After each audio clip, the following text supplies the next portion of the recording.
If you're a subject matter expert outside of the workplace being asked questions or to solve problems for organizations, then you have a unique opportunity that, properly handled, could be another income source. It could be an opportunity to refine your skills or other results. In today's podcast, I'm going to talk with you how to address that because it can also be a huge time waste.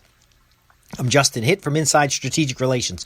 So we've talked in the past about becoming a recognized expert. Now you're a recognized expert out in the marketplace and someone is coming to you to ask questions. In my case, they come and ask me about business development. They ask me how to grow their business, how to increase their cash flow, how to get to the next level in the career that they're in, how to get to where they want and solve big problems. I get asked these questions. That's fine, but I don't have the time or the resources to stand around and answer the questions for everybody who comes asking. And a good mentor, Bob Bly, through his books, I've learned that most of the time people who ask questions and get answers for free do nothing with the information. And so that's the case. So I sit down with somebody, a young entrepreneur, and they tell me their idea, and they say, well, what do you think of the idea? And I say, well, tell me who your customer is. And they say, well, I'm not sure. Maybe you can tell me. Well, as far as I know from experience, good businesses are built on quality customers. You deliver a solution to those quality customers and take specific actions, and it just kind of works out. But ultimately, I ask the question, and it becomes a 15, 20-minute conversation. I was supposed to be running errands anyway, and now we're distracted, and I've lost some of my time to somebody who's not ready to be in a conversation about their business. Now, I've solved that in the past by simply saying, hey, that sounds like a great question. And one of the things that I do for my clients is do a paid consultation. Here's my business card. Visit the website and do the paid consultation. Now, that sounds kind of rude, but think about it. You know, they're not picking your brain. They're stealing from you. They're stealing time. They're stealing resources. And you could, if you were able to prepare better, you probably could serve them much better. Because most of the time for me, the other person ends up confused. There's a lot of background information that they need. And I'm going to tell you how I handle that because there is an opportunity there. Because sometimes you do run across folks that have good ideas. There's just background that they need to turn that idea into an outcome. And by the way, I don't judge the idea. I do not know in the future what will be successful or not. When I was a kid, I was on the internet and it was all text-based. It's amazing today with all the video and things that's going on. I could not have predicted that from the position I was in as a kid. I don't suggest that you should even try to predict the future. Instead, you use simple tests. So here's somebody's come to you. They want your advice. They want to pick your brain, and it is a non-work or non-client environment, meaning it's a perfect stranger with no engagement with you. What do you do first? Well, somebody comes to you and asks you the question, you must ask them a question back. Okay? Because you want to change the script. He who asks questions controls the conversation. So this is a consultative approach, and it's also a qualification approach. So they come to me and say, well, hey, I got this business idea. I'd like to grow the business. My question to them is, who is your customer? Doesn't matter what they said. Who's your customer? If their customer is 45-year-old women who live in a rural community, I don't know anything about that. If it's outside of my category of interest, I can refer them to someone else.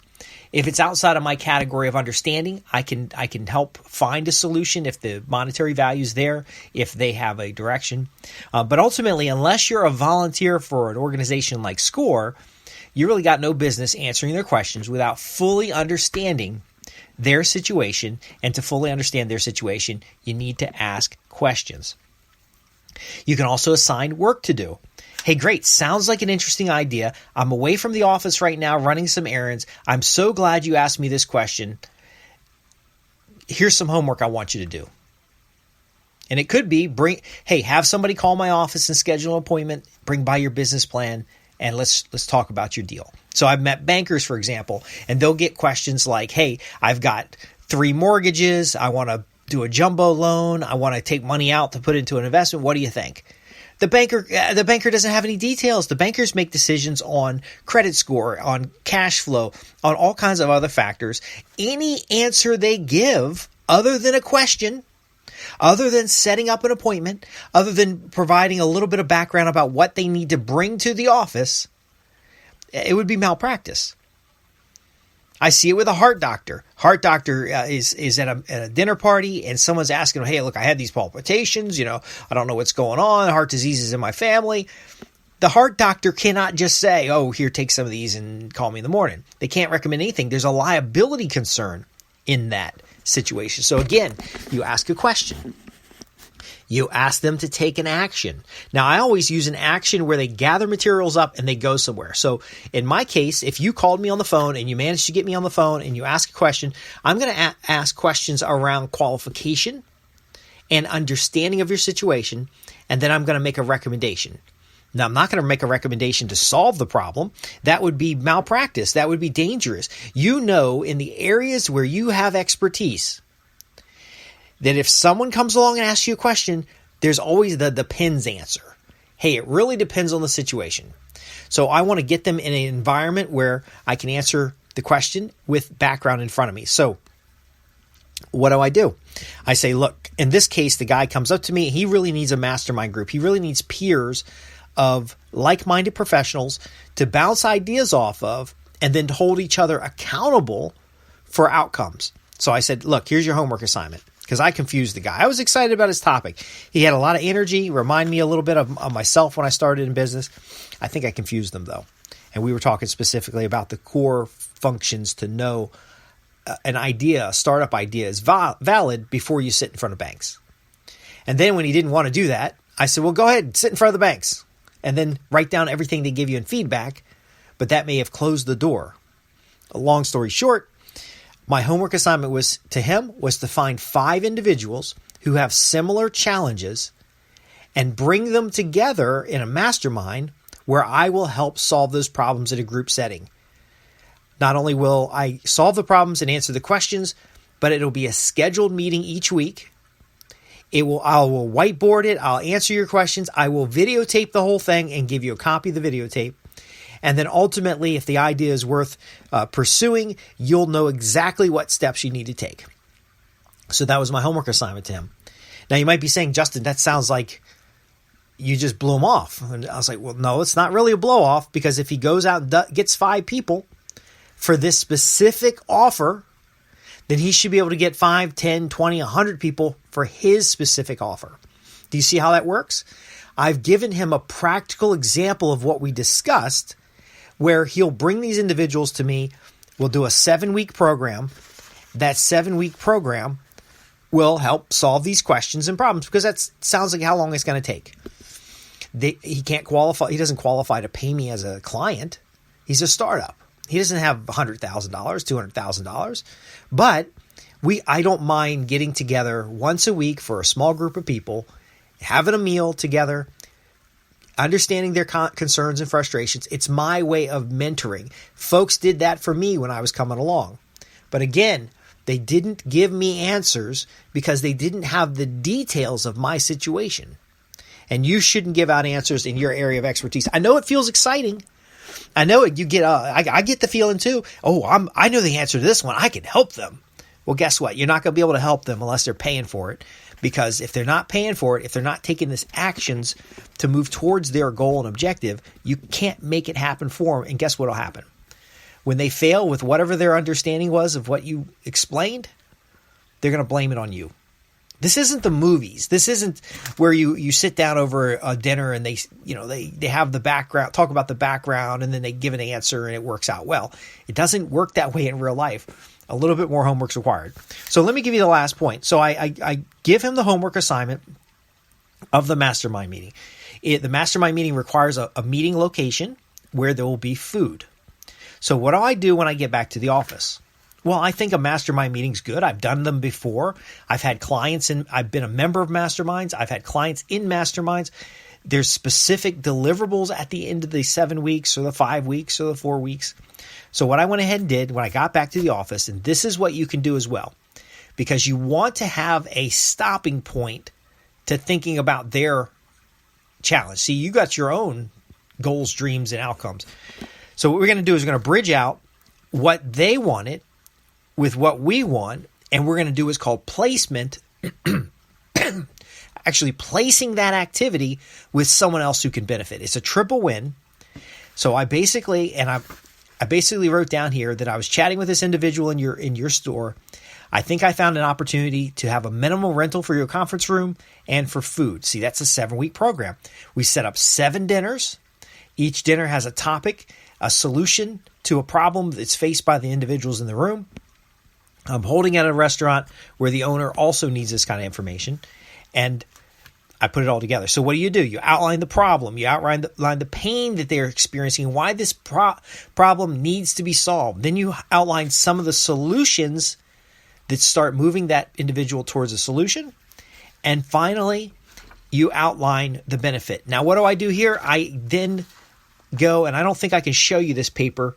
I can maybe redact some of this stuff. But basically, I go into what I like you to do is quick response, do not think about it much. See, I don't want to impose on the other person a bunch of activities if it's not going to benefit them. But I basically ask them to give me a per head cost for a light dinner. The clients will pay their own drinks, and because this place offers craft beer and wine. And I'm okay with a sandwich platter. So I'm giving him something that he already can do. Now you're saying, Justin, you went from somebody asking you questions about their business to a restaurant who has problems. Well, I've been asked the same questions by the restaurant, and it was the restaurant who referred the individual to me to answer the questions that I swore I previously answered for the restaurant owner. See, I want to wrap this all up so that I don't have to answer these questions anymore by creating a program. So the restaurant owner is going to do that. He's going to let me know what day of the week is best for a 90-minute session. Okay, we got 5 people in a room. I'm doing a 90-minute session, 45 minutes of presentation around specific topics, and then a question and answer session that both sets up answers and produces actionable results in the meeting, as well as sets up the following meetings. That's value. Now, finally, I also do what's called a loop back. This individual I was talking to who was asking me questions about their startup was in the restaurant that I'm now writing to and offering them an opportunity to have 7 meetings at their location, which would be food revenue and customers interacting with their business. So the loop back is where I asked this owner to go back to the individual that I was talking with and ask them, what did they think of the meeting? Okay? What did they think of the concept of mastermind? Are they going to take it seriously and go out and find individuals? And if they're not going to, it's okay. I do what's called a throwaway. I say basically, fine. If he's not going to go out and do it, fine. Because I want to help, but I don't need to be helping. I don't know if that makes sense. But there are things that you want to do, but if you sat down and asked yourself, they don't fit in your long-term plan. They're nice, but they're not going to go further. So for example, a community wants you to volunteer out in the community, but you've got kids, and that volunteering would take away time with your kids. You wouldn't get the recognition hanging out with your kids that you would going out and helping in the community, but you're going to get greater value, long-term value out of hanging out with your kids by investing in your family. So you have to be able to, and we talked a little bit about the psychology of this, but you have to be able to turn off that external desire by redirecting it to something that's near term or near value to you. So I go on and I basically have a stopping point, and I say, look, if this is interesting to you, if this idea and concept works for your business, then here's what I want next. And I'm basically setting up a proposal. So this message is a proposal to solve the problem of this individual, to solve the problem of this business owner that referred me, to solve the problem of 3 other people in this group, and for me to do it in a very structured way. Now, because I'm doing it in a structured way, I'm also able to record it. And of course, as somebody who has a podcast, I can use excerpts in a podcast. I can create an information product. I can use it to document key ideas and concepts that I'm going around teaching all the time. So I can basically refer somebody to the video. So this guy comes up to me and says, hey, I got an idea for a startup. Oh, I have a video that helps people with ideas of startup. Tell me a little bit about what you're doing, and I'll see if this video is right for you and send you a link. Do you see how this works? We're optimizing time. We're focusing effort. We're creating artifacts that help solve problems rather than our physical time to solve problems. And then ultimately, here's the kicker that we're going to leave you with. And I can talk about this in more detail elsewhere, but essentially, I have a closing sentence that says, you've got 10 days from this note to give a yes or a no. The difference to me is recording some of these materials in my basement versus your conference room. Includes catering prices for your conference room. So I'm basically saying, you got to at least get me the catering prices for your conference room and tell me this idea is worth it, or tell me it's not worth it. But the default after 10 days is that you're not interested. And so I can say to myself, he's not interested. I can stop. This other guy, if he doesn't reach out and contact me, I'm very easy to find on the internet. If he doesn't reach out and contact me, fine. He's not interested either. I can now put this aside. Now, what I've done by writing a proposal is these are topics I was going to cover anyway. So I'm going to close this with the topics. And if you want to cover any of these topics, I can work with you through these topics. And of course, it's not free. So a paid consultation is $397. A program like this, a 7-week program like this, could be $6,000 per seat. But that's okay. If you're not interested, I still eat steak tonight. But here's some of the topics that we covered at a high level and that I'm proposing I cover in a 7-week program, which, by the way, this location has high-speed internet, so you could be my guest remotely at a fraction of what it would cost if you and I sat down together. But let me get over this real quick. So first, determining which customer you can serve. Huge challenge. If you don't have a customer, you don't have any income. You don't have anything to influence. Ability to break down large goals into simple steps. A lot of startup folks are talking about their $10 million a year earnings 100 years from now, but they're not doing anything to get that next dollar in the pocket right today. And the dollars aren't the most important thing, by the way. Again, it's the service to the customer with a solution that you can offer in a marketplace. Maybe it has a competitive advantage. Maybe it has a proprietary solution so that someone else can't knock you off. But then ultimately the actions you take to test. How to get customers before you have a business. See, these are startups and they want to have customers, but they don't even have a business. But if you build the business before you have the customers, then you have a bunch of expenses. So again, how do you go hand in hand? The secret is actually testing. It's testing your ideas and concepts with a specific target audience. Anyway, I hope you get my point. The takeaway here is once you're an expert in a topic, people will refer others to you.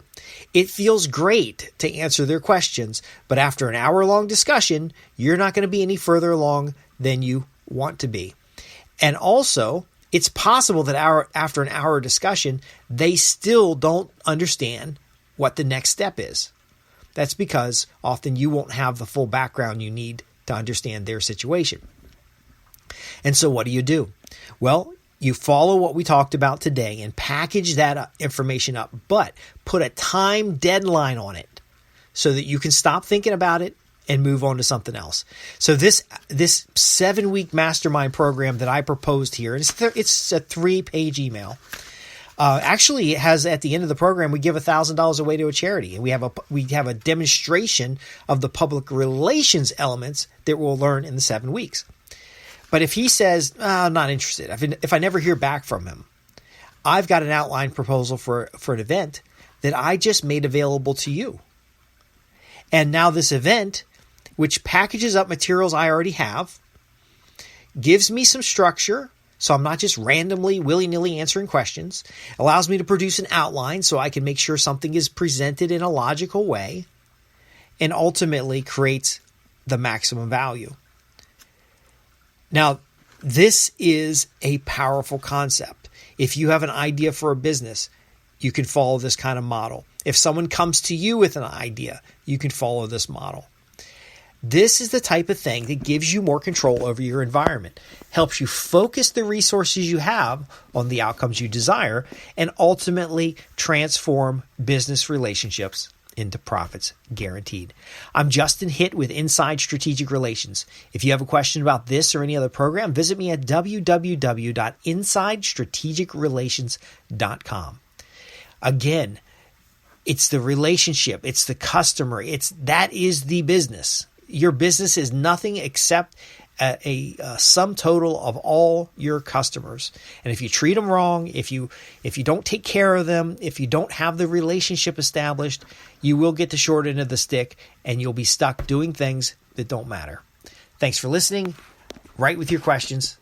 Until next time, I'm Justin Hitt with Inside Strategic Relations.